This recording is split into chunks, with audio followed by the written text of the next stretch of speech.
There are many different ways to cook your snow crab legs. However, in this video, I'm gonna show you my favorite way. Welcome to the Salted Pepper, where we cook for real life using real food and we keep it real simple. And today's recipe is super simple. It's not even a recipe. It's more of just a cooking technique. We are gonna make snow crab legs and they are ready in an instant right from frozen. So first off, before we get into how I like to cook my snow crab legs, let me talk about the snow crab legs themselves. These are different from Alaskan king crab legs. They're smaller. I happen to like them better and they're less expensive, so that's a win-win for me.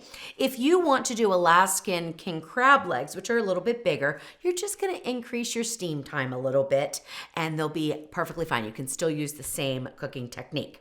Now, when I get these, they're frozen and they are already cooked, so we're not worried about cooking the crab meat. What we're worried about is getting them thawed and hot so we can enjoy them with some clarified butter, of course. So what I like to do is take them directly from frozen, and these are still frozen, and I rinse them off, okay?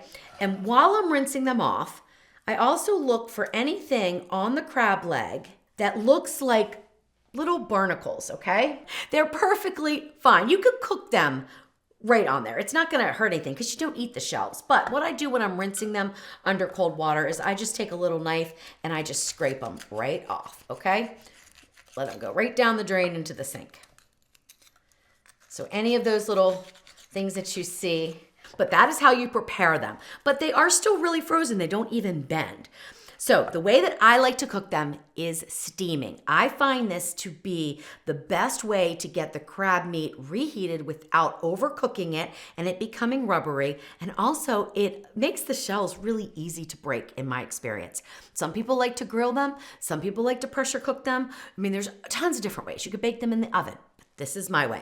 I'm gonna use the Ninja Foodie pressure cooker and air crisper, but I'm using the steam function. So you could set your stove up exactly the same way because I've been cooking these for a lot of years, way before the Ninja Foodie. And I would just take a big pot, put a couple cups of water in, put a steamer basket in, throw the crab legs, cover them up and steam them, okay? That's what we're gonna do. We're just gonna use the Ninja Foodie. I have the rack. You could use the basket if you wanted or the crisper tray. I prefer the rack because I think it gives you more room to kind of finagle the crab legs inside the pot. We're gonna add 2 cups of water. No need to use broth or anything like that. It's not gonna add any flavor, so don't waste the money. Don't waste the broth on that. I have 2 pounds of crab legs, which is about all I can fit in the 6.5 quart. If you have the 8 quart Ninja Foodie or a larger device to steam, you can make more at once and the steam time is going to be the same, okay? Now, I will say the steam time is not exactly the same for the stove as it is the Ninja Foodie, and I'm gonna get into that in just a minute, but let's get these started.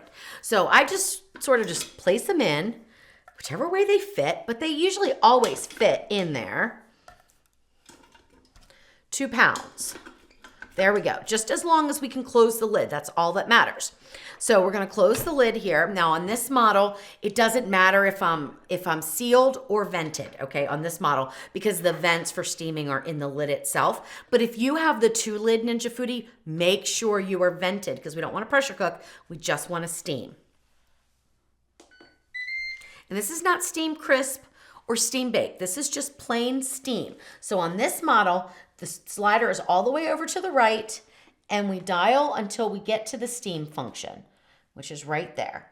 We want to steam. There's no temperature for steam, okay, because the water heats up to 212 degrees and starts to boil and create the steam.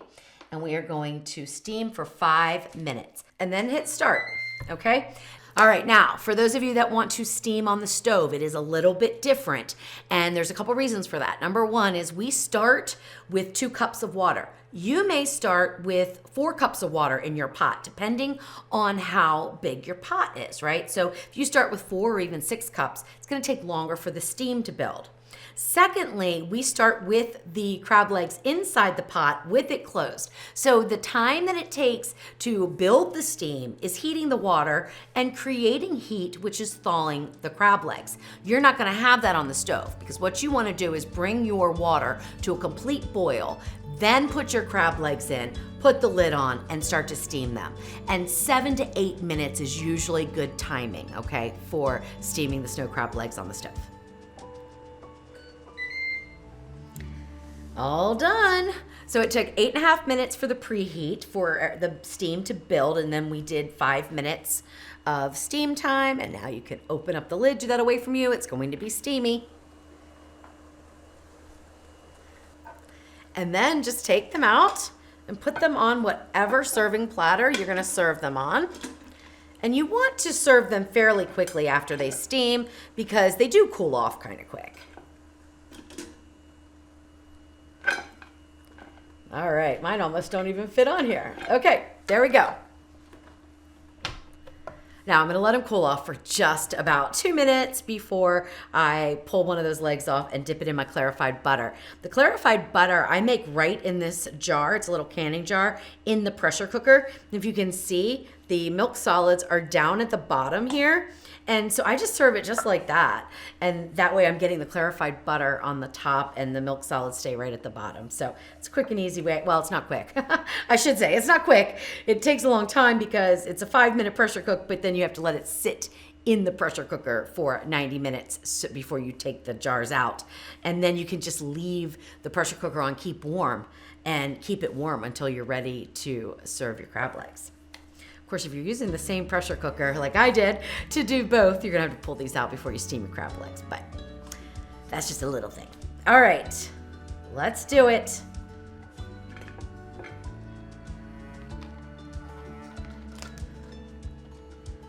All right, so one of the things when I know that I have cooked or warmed these through perfectly is when a little bit of the crab meat comes out when I pull off the leg. Oh my goodness. Then I just crack them right here, pull this out. There's like little, I don't even know what you call them, little cartilage. Then I just try to break them. And I always say, will it please come out in one lump? Please come out in one lump. And if it doesn't, I'll break it again here. Okay, now we should be able to get it out. There we go. There we go. Oh my goodness. So, so delicious.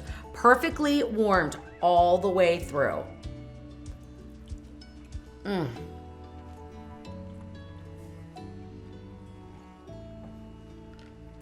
So delicious, so easy, and I happen to think they're better than lobster.